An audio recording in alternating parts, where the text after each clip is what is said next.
น้องบอสค่ะไปเขียวจะกลับแล้วทุกคนจะกลับแล้ว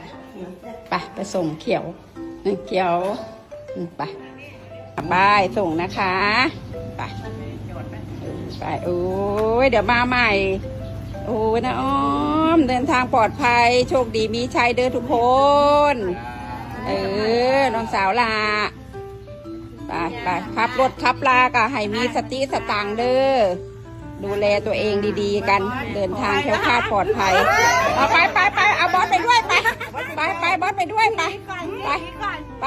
บอสไปด้วยเร็วเอาไปบายบายโชคดีค่ะบายบายค่ะโชคดีค่ะ